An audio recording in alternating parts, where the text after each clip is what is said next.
Hello, welcome to my channel. My name is Martin if you've not been here before, and today I'm going to have a quick review of the ZOHD Drift. Now, I've seen the videos, quite impressed by it, so I thought I'd get one. Just done my first flight tonight with it. It's been windy. Now I got the FPV kit, and so it comes with the co-pilot and the little camera. Now, I wanted it for the co-pilot. I thought I'd try out the camera. Very simple to install.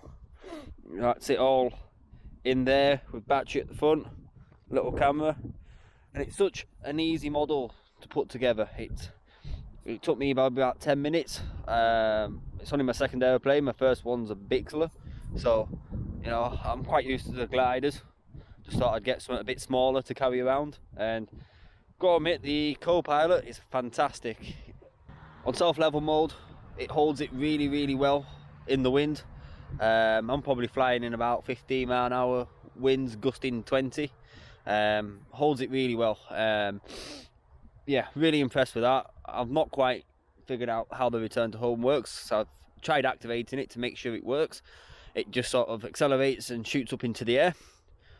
Maybe I'm just not far enough away from myself, I'm not too sure. One thing I do recommend with one of these little drifts is to ditch that little camera just hiding in there. It's NTSC. Now for some reason with NTSC format I only ever get black and white, which is okay, but at low lights like it is now tonight, I really was struggling to see where I was going properly. Currently paired it up with a 1300 milliamp 2S battery, and yeah, the balance is really well for it. Center of gravity, the markings are slightly out. The center of gravity is probably about 3 mil in front of the markings that's on the wings, so just bear that in mind if you do get one. Other than that though, it does fly really well. I've got it paired up with a R9 slim receiver, dual antenna. So far I've probably pushed it 400 meters. It's done really well. Bear in mind I struggled seeing it at 400 meters, but yeah, yeah. So I don't really use the FPV side of it today. I'll see how it goes. See if I can figure out if you can change it or not. I'm not sure you can. May have to just get a little micro camera and a VTX and put it in myself. But I got it. It was handy because it all fits in there really nicely, and I thought it would have been a good little thing if it worked well, but no. Brilliant piece of kit is this Drift. You know, it's cheap for what it is. It's for the PMP version without the co-pilot. I think it was about £55, and I got it with the co-pilot and the camera. It cost me £93 shipped, which couldn't complain. Yeah, it's definitely a model worth recommending anyway. And if you're new to fixed wing, having the co-pilot on stabilized mode makes it really easy to fly now. So yeah, I'd recommend it for anybody. One of the good things about these drifts are you got that little thumb screw there just above my antenna. If you unscrew that, both wings come off. There's no cables, no nothing required to unplug. It's got little quick connector things in there. Makes it really easy for transporting if you wanted to put it into a rucksack or anything like that. Now you can take the rear tail off by undoing that little nut there, but for the length of it, there's no point. You may as well just take it as a body and 2 wings separated if you want it in a rucksack. But it's really small.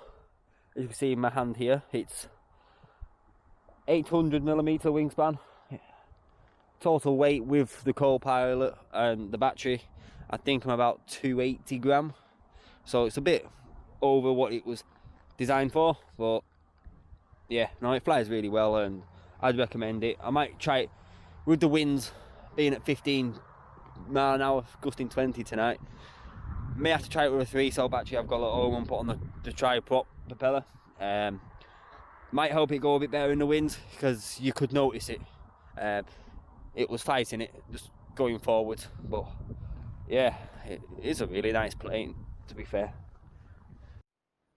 So I got back home and realised that the return to home wasn't working.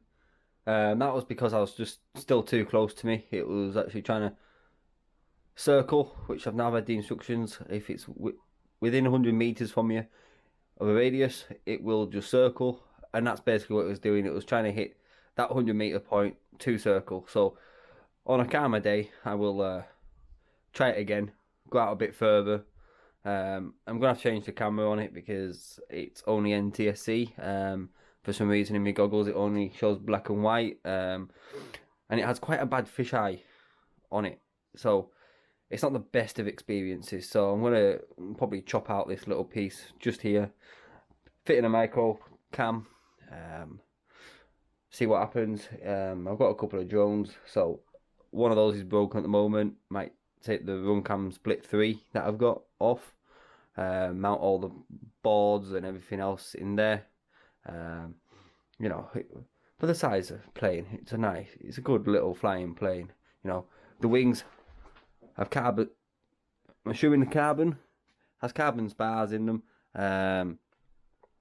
Yeah, it's really firm and flies really, really well. I still need to calibrate the level on it properly, because flying around in auto level hold,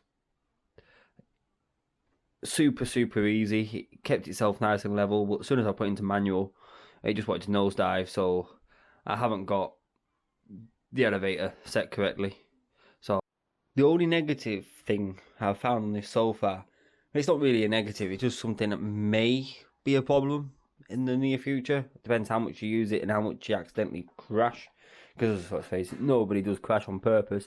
Is just in here, you've got the gap of the wing here, and on this side it's a bit closer. Now it does